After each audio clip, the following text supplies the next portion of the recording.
Hi, everybody.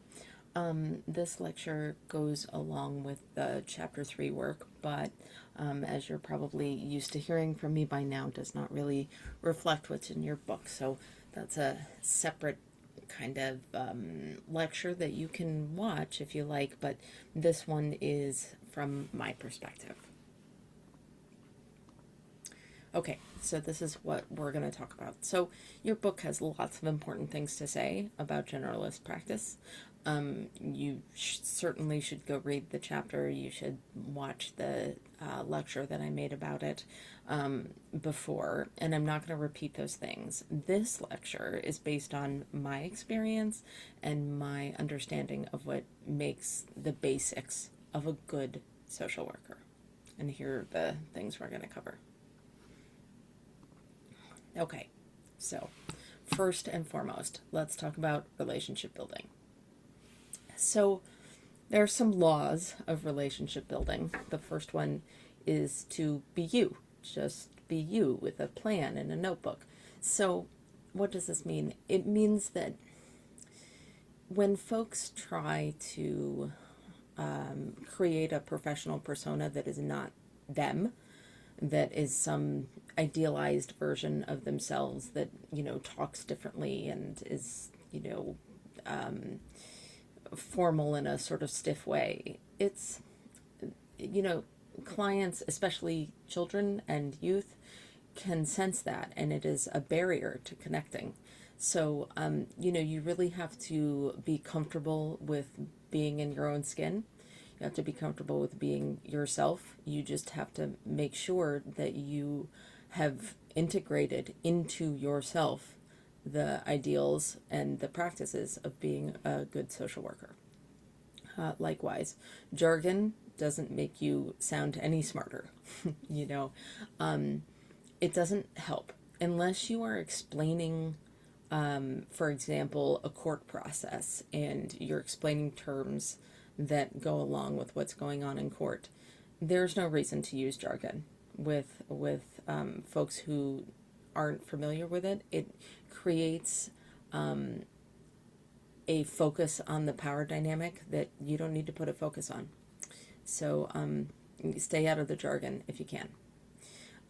Remember that you and the client are on this journey together. You are not driving the car. You are not, pulling the cart. None of those ideas apply. They're learning from you, but just as much as they're learning from you, you're learning from them, and sometimes more, honestly. So that power imbalance is inherent in the relationship, but it's your job to do everything that you can to minimize it. And not just to minimize it in reality, but also to make it feel less evident. You get a whole lot more done if you can feel like you're relating on the same level. That's not to say that, you give up your, sense of professionalism.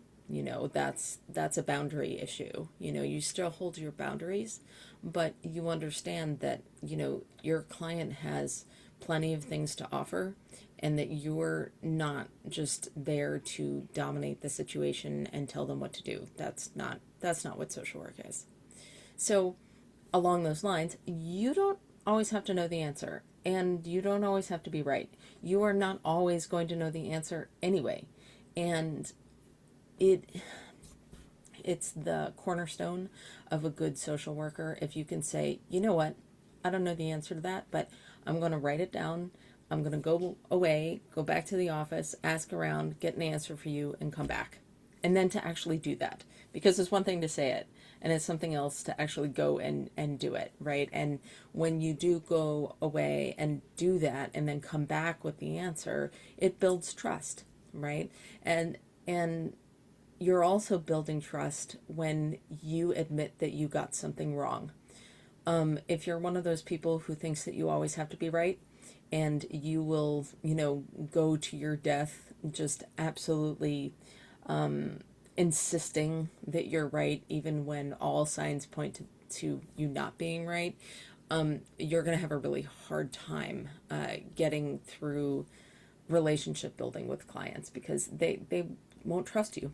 Like folks who can't admit that they are human, nobody will trust. So, also get comfortable with having uncomfortable conversations in the name of being open and honest with your clients. This is the commandment. This is the main commandment is you should never lie to a client. Never. And, if you find yourself justifying not being entirely truthful to a client by saying, well, I was just softening it because it would be hard, or they're not old enough to understand, or, it's very hard to hear and we'll just talk about it later. None of those justifications are valid. You can present anything in an age appropriate way. And that's not to say that, the client will not have emotional reaction, but that's not their problem, right? That's your problem. And it's not a reason to withhold the truth.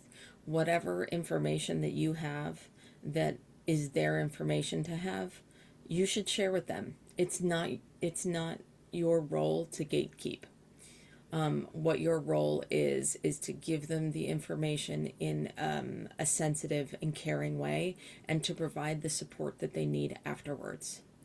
So, this comes up a lot when folks are working with children, especially in the foster care system, because there's a lot of talking to kids about what basically amounts to having their hopes dashed, and it does them no good at all to sugarcoat it for them.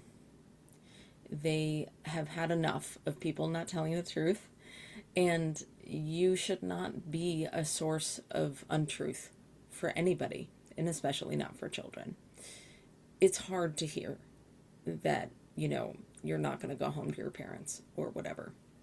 But, if you find yourself being like, well, I'm not going to say that to them because, that hearing hasn't happened yet, but that that's going to be the outcome of the hearing, and they're asking you what's going to happen at the hearing, you'd better say, I'm not sure anything could happen, but let me tell you what I think is going to happen.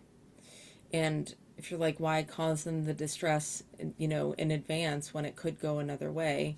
Well, if 9 out of 10 times or, 19 out of 20 times it goes the way that you say that it's going to go, because that's your experience and that's, just how it's going to unfold, it's not fair to keep that information to yourself if they are asking you. You don't have to volunteer it, right? But if you're being asked a direct question, you should answer the direct question. You should never, ever, ever not tell the truth. Okay. The second most important skill is critical thinking. So these critical thinking skills are absolutely essential to being a social worker. You cannot be a good social worker without knowing how to do this and knowing how to do it on the fly in actual situations in the field. And this is why I don't want you to use AI in this course, right? There are many good arguments for using AI in college and in life and whatever, but the situation is that folks use AI to do their reasoning for them, and as a social worker, you are not going to have the ability to put every problem that occurs into a chatbot to come up with an answer. You're going to have to think in real time about what to do and how to go about it and how to analyze the situation, right? So what is critical thinking? Well, first of all, what isn't it, right? So it isn't just making a really solid plan. It isn't problem solving, at least not immediately. It isn't you know, building a whole bunch of, plans and ideas on assumptions that you don't have evidence for. It isn't relying on scenarios that, are just not very likely to come to pass. It's not about, just listing the steps of what you would do to get from point A to point B, right? So you you really have to start with a very sharp definition of the problem. Whatever the situation is, you have to be able to define it before you can start working with it. And you have to think about first, like, all right, I know what I know, but what don't I know? What are the things that I need to explore? What are the facts that I need in order to properly analyze this situation? And then, when you're gathering your facts, after you have what you need to determine, like, okay, what's practical here, right? Given this set of facts, what is the practical next step? What is the plan that I might be able to make? And then thinking through what those scenarios are, what those possible paths might be, you have to think about what the consequences of each of those are, And then from there, the last step is to decide on an action step, okay? That last step is the problem solving. I think most often when I see people struggle with critical thinking, it's because they go to problem solving too soon. They skip all of these other steps and they just go directly to problem solving, but you don't have enough information to problem solve, right? So, this is learning how to do this is a skill. It doesn't come naturally to anybody. And if you don't practice how to do it, you're not going to develop the skill. And, it is easy to, be in class and put all your problems into ChatGPT and have it do all the critical thinking for you. An argument can be made that it doesn't really do that either, but, for the sake of argument, let's say that it does. And you never develop the skills that you need, right? So I really encourage you to do the hard thing. Do the thing that requires you to really truly think and analyze through the steps. And if you need an example, okay, so the living example of critical thinking that I'm giving you here is a resource that I have called the Grade Improvement Worksheet. It is attached to a grade improvement page. They go hand in hand. They do basically the same thing. And the Grade Improvement Worksheet really is a walk through a critical thinking process around a slipping grade and like how to approach that. So if you want to look at sort of guided critical thinking in practice, take a look at that. Okay. So, listen, it is almost never your place to solve anything. The problem is that, especially new social workers get to thinking that, they can solve everything. That, oh, I know what to do here. I know what the solution is. I know, what the service is for this. Oh, I've been through this. I know what to do. It's not about you, and it's not for you to be heroic in this situation. It is not almost ever a good idea to problem solve as the thought leader in this situation, right? Because, two real reasons for this. One, eventually you're going to encounter a problem you don't know how to solve. And when you do that, if you rely only on your problem solving skills to get through situations with clients, when you encounter a situation where you don't know how to solve the problem, you're not going to have any tools. Kind of, more practically, your client isn't you, right? You don't know all aspects of their situation. And frankly, if you've gone straight to problem solving, 100% chance that you have not spent enough time trying to figure out enough about them to really be able to effectively problem solve anyway. But they're not you. So their best solution and your best solution are almost certainly different.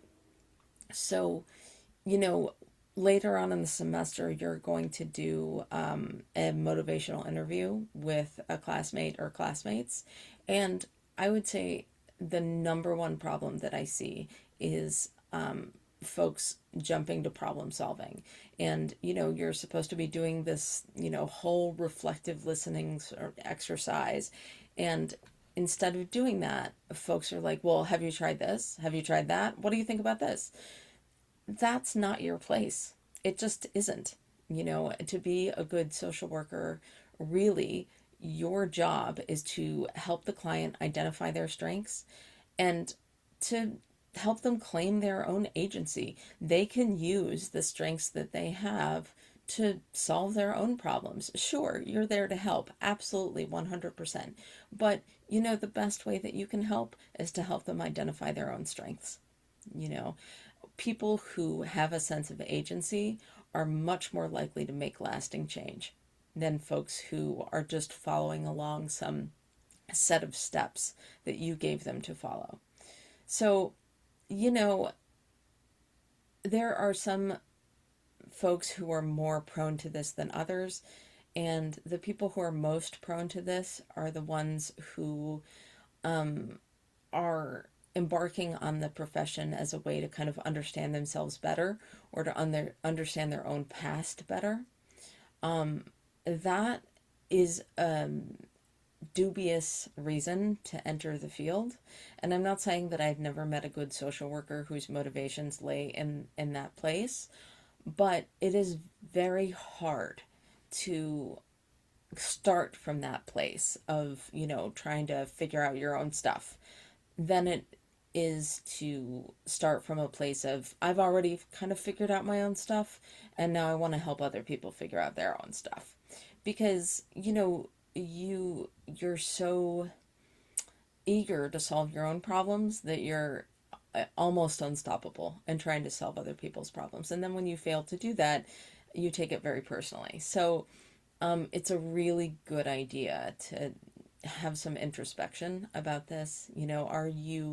Are you here because you're looking to gain understanding of your own life and problems, or are you here because truly you want to help other people and you already know about your problems? You're ready to focus on others.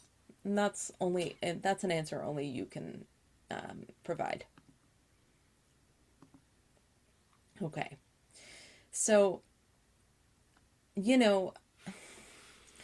when I was working in child welfare, that was by far the most intense job I have ever had.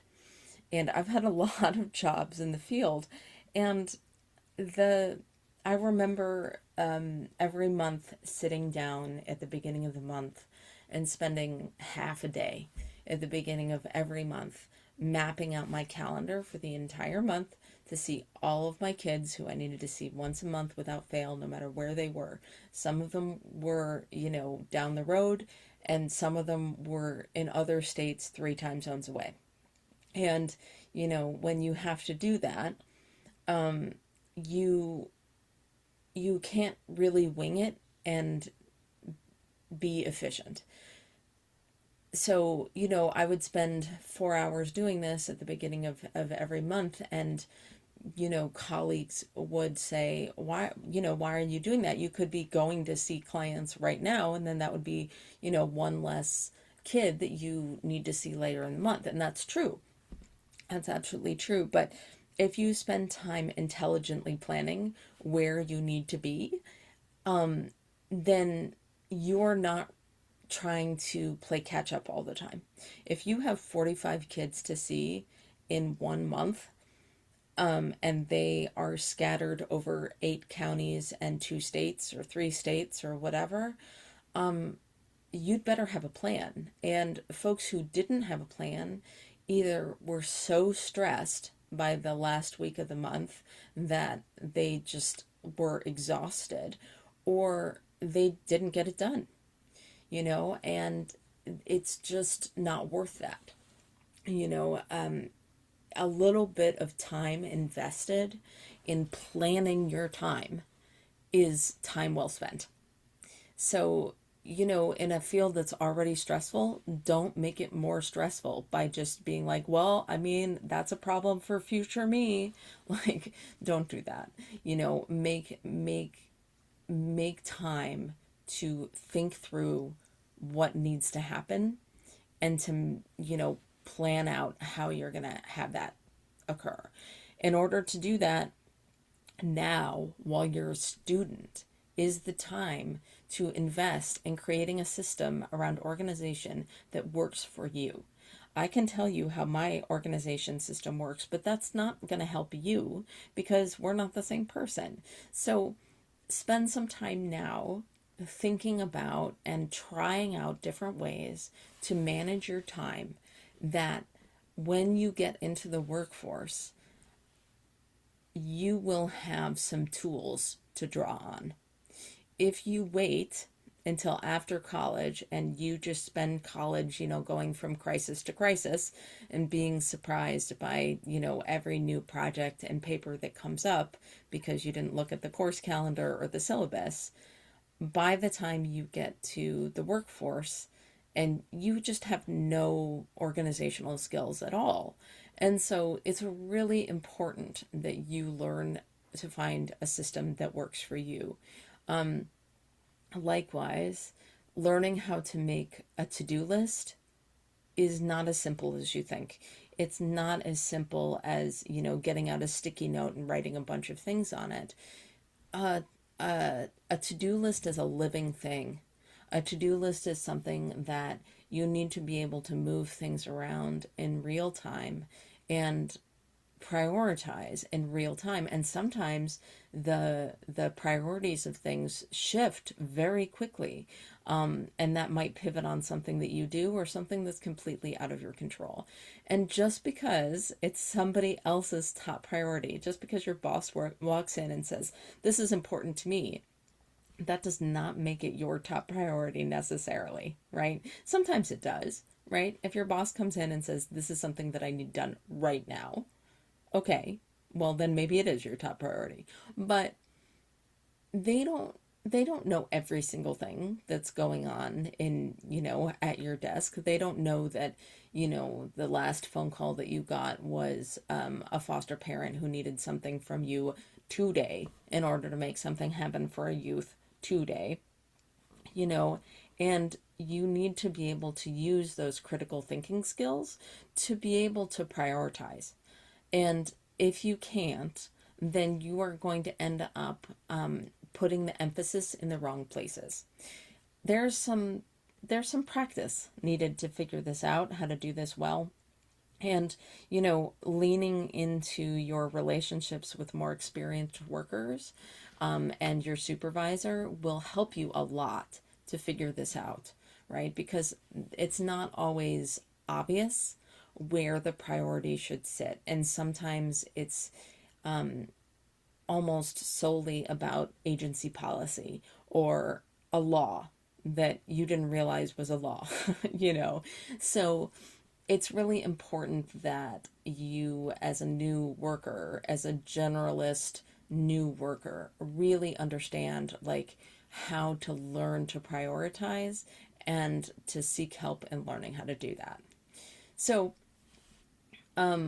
also, there's technology out there to lighten your load. You know, if you have 3 visits to different homes in one day and you've seen 8 kids among those 3 homes, you're not going to have time to sit in your car and write case notes between each visit. You're going to have to figure out a way to document while you're on the move, right?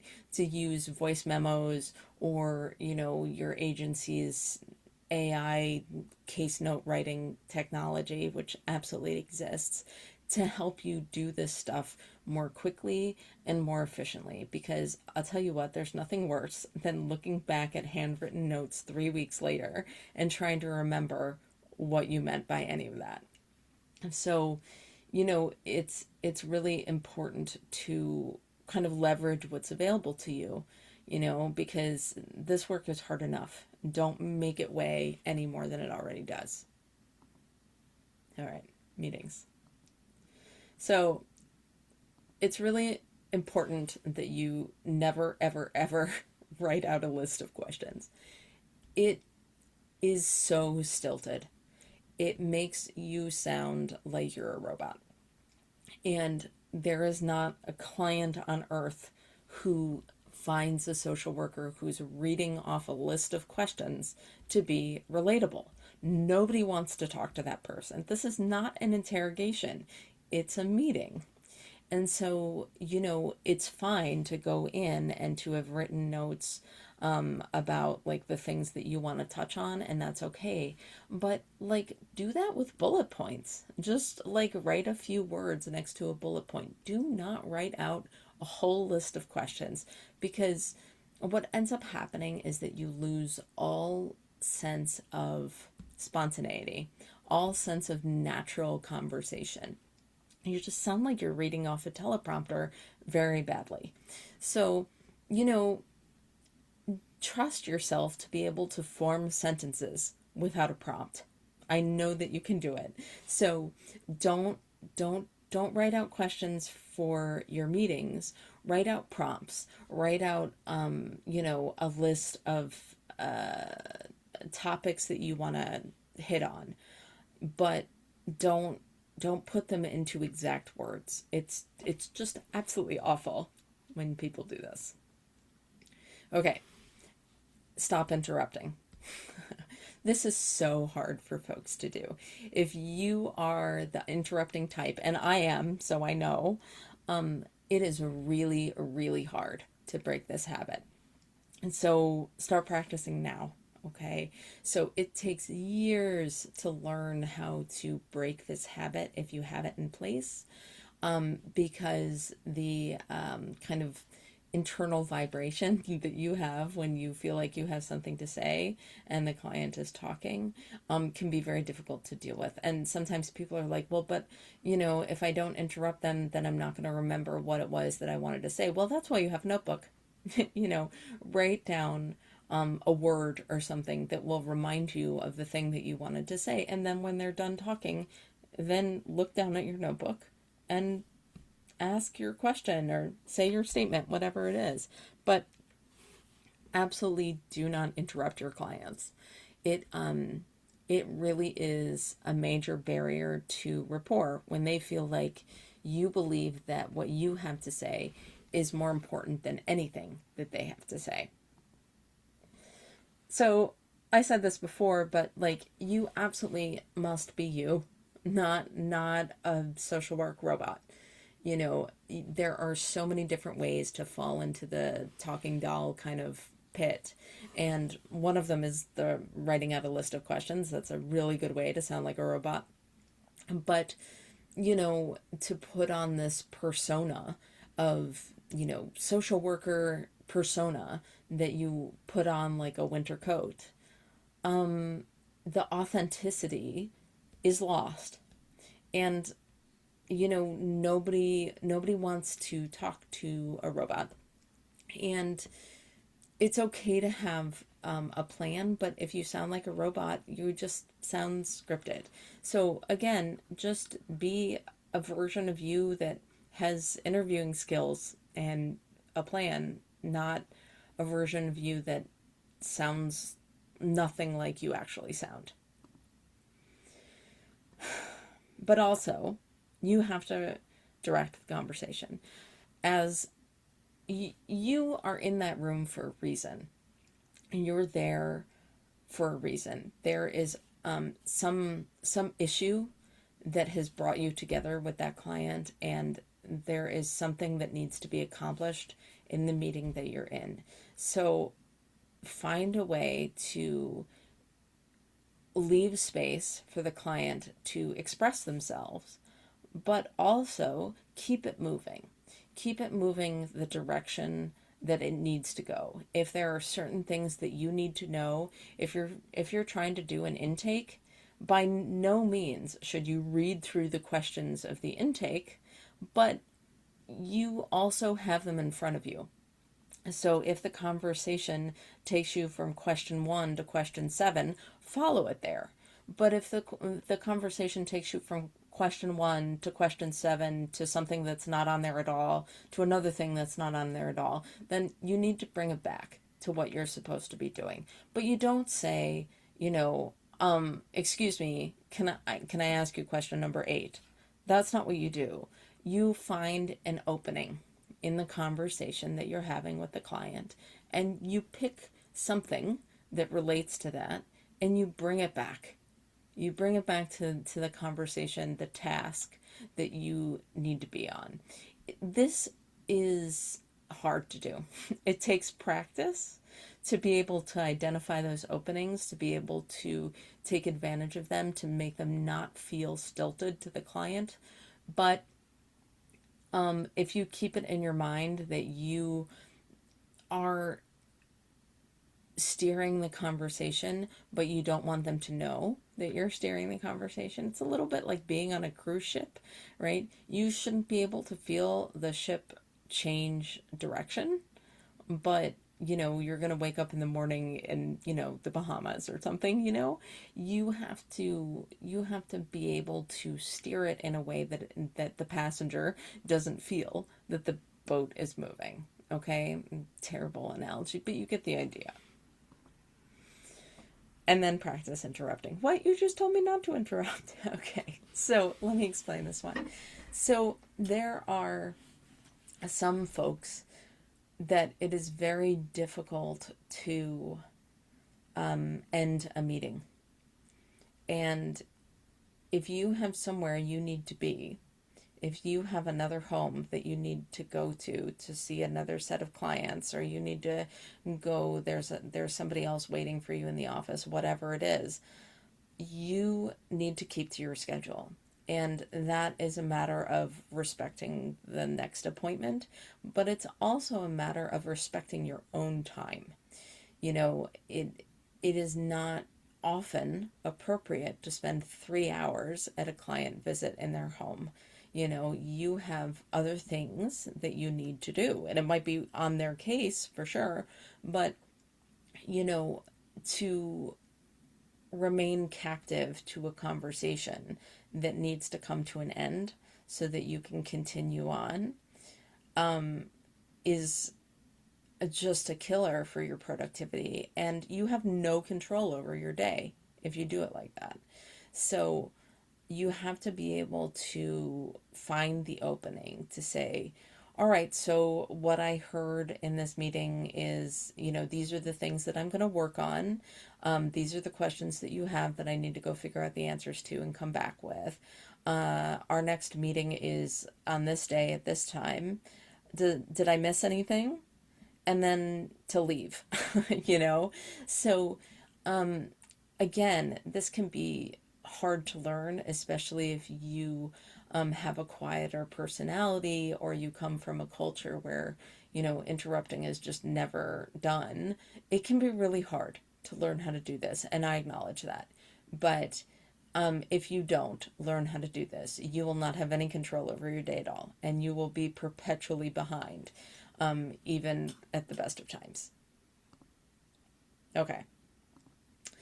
So here's a living example of everyday advocacy. So this did happen. It wasn't too long ago even. There was a campus-wide email that went out about disabled parking. And the wording was technically accurate, but the problem is that it left a lot of space in the real world with real people reading it for it to be misinterpreted. And the exact phrasing was, the vehicle displaying the disabled license plate must be registered to you. The problem is that, there's nuance there. Technically, this is true. If you're driving a car with a disabled license plate, it should be registered to you. There are some, exceptions to that, but I'm not going to nitpick about those.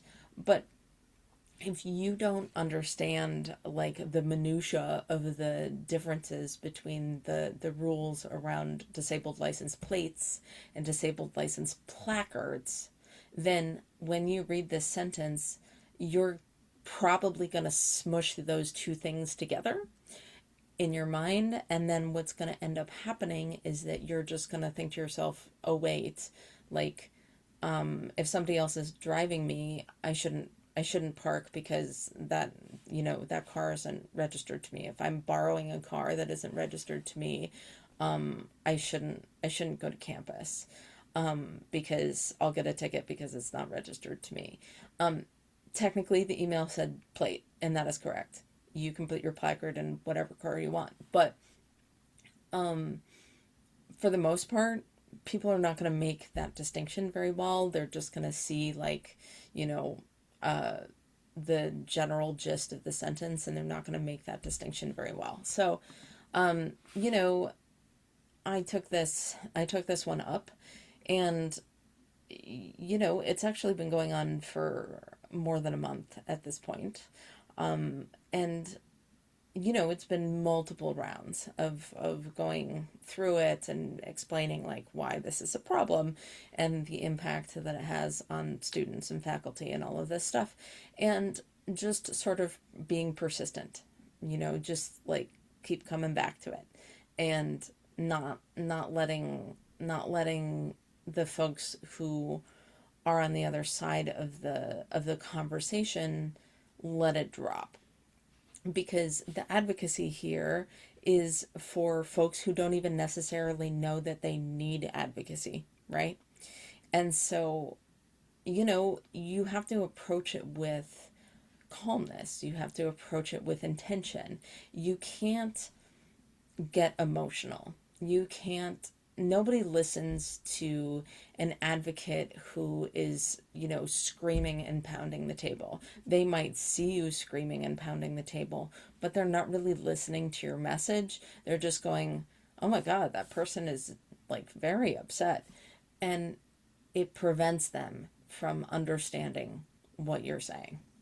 So, you know, this is just like an example of like run of the mill grocery store kind of advocacy. This is not special stuff. We're not going to Sacramento. This is just like, hey, there's a little barrier here to, a vulnerable population. We should deal with that. Um, and this is part of your professional identity as a social worker. I haven't done meaningful work in direct service with individual clients in years, but my identity is as a social worker, and that's what I've spent my entire career doing, and that identity will stick with me forever. And from that perspective, advocacy is just a reflex, right? And you have to be willing to be the squeaky wheel. You have to be willing to be a little bit uncomfortable with the idea that other people are not so thrilled with you. Like, oh, here they come again with their complaints about, how we're running things. And,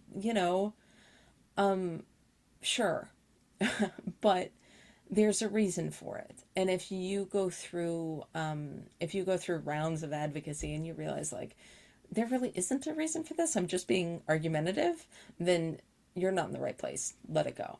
But if there's a reason for it, a good reason for it, then don't let it go. Keep going. Get help if you need it. But advocacy is part of our professional identity. Boundaries. So it's not just about adding clients on Instagram or Facebook, or TikTok or whatever. It's it's beyond that. People usually get to that, Instagram point and quit. But it's really not just that. When folks come to this field with lived experience of adversity, it is hard not to be drawn to working with the same population of folks that you were a part of or are a part of. And I understand that, and I understand the impulse. However, it can make it really hard to get some professional distance when it's something that you've lived through. It is incredibly difficult not to start problem solving from a place of what worked for me. And again, it's not your job to problem solve, right? It's your job to like support that client into doing a critical thinking process to solve their own issue, and it it's really important to not get stuck in that tunnel vision of what worked for you or what worked for the people around you and your friends who went through the same issue. I'm not saying that you should, every time that there's a problem, you should go out and find a journal article to lean into, go figure out what the latest research is on it and then not pay any attention to your own lived experience or your own gut. It all has value. I'm not saying that the evidence base is, the end of the conversation. It isn't. But it absolutely has to have a role. And where there isn't an evidence base, the common practice around whatever that issue is important to pay attention to, because folks who have lived experience have a really, really hard time sometimes not over relying on what they've seen and heard, especially if that has occurred over years or decades. It's very easy to be like, I've seen it all, I've heard it all, and you haven't.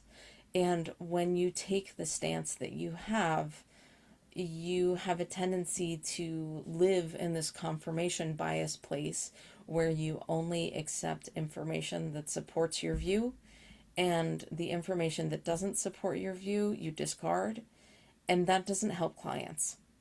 So it's really important to maintain a professional boundary between your own lived experience and the lived experience of the client around you, so that you have the best you to offer them. And that's professional you, social work you, not, you of trauma of past years. So again, it's not that you can't use that rich lived experience to inform your practice. It's that you have to be very aware of your own biases that you bring because of your lived experience, and work really hard not to let those dictate what you do with your clients. Okay, last one. Don't become a crusty old social worker.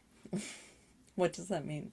So these are the folks who have been working a really long time, have no work-life balance at all, have not paid any attention to making sure that their oxygen mask is put on before that of others.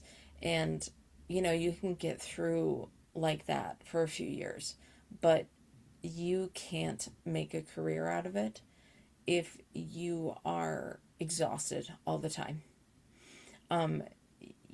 If you don't have any work-life balance, it eventually, sometimes sooner rather than later, you are going to become so burned out that you're not helping anybody. You're just there because you have to pay the mortgage, and you're not working from a place of professional perspective. You're not working from a place of, giving clients the benefit of the doubt. You are making assumptions about what their intentions are. You're making assumptions about what their issues are. You're justifying your opinions by saying, I've seen it before. I've seen all of this before. It looks exactly like this case or that case. And that's just not how it works. Every case is different. So, anybody who has worked in the field knows who these people are. And I would like to see the new generation of social workers come up and have a true devotion to their own work-life balance so that the cycle of working until you collapse from exhaustion is not acceptable anymore. Like we are living in a situation where it's very easy to, pick up your work phone at 9 p.m. and just check your email real fast. And, you know, I would be lying if I didn't say that I was also subject to this. I think we all are. But it's really important that we try to draw that line between our personal lives and our working lives so that we have a chance to rejuvenate and refresh. I really encourage you not to get into the habit of working all the time, of working during the day and then going home and working some more and then waking up in the morning and, reading your emails while you're brushing your teeth. Like, get some distance from work, because if you are so burned out that you're exhausted, then the field has lost yet another social worker in a field that is already short. So if you don't take care of yourself, you're not going to be able to take care of other people. And it's really important that you remember that you are just as important as the client. All right, that's all for today. If you have any questions or anything, you know where to find me. Thank you.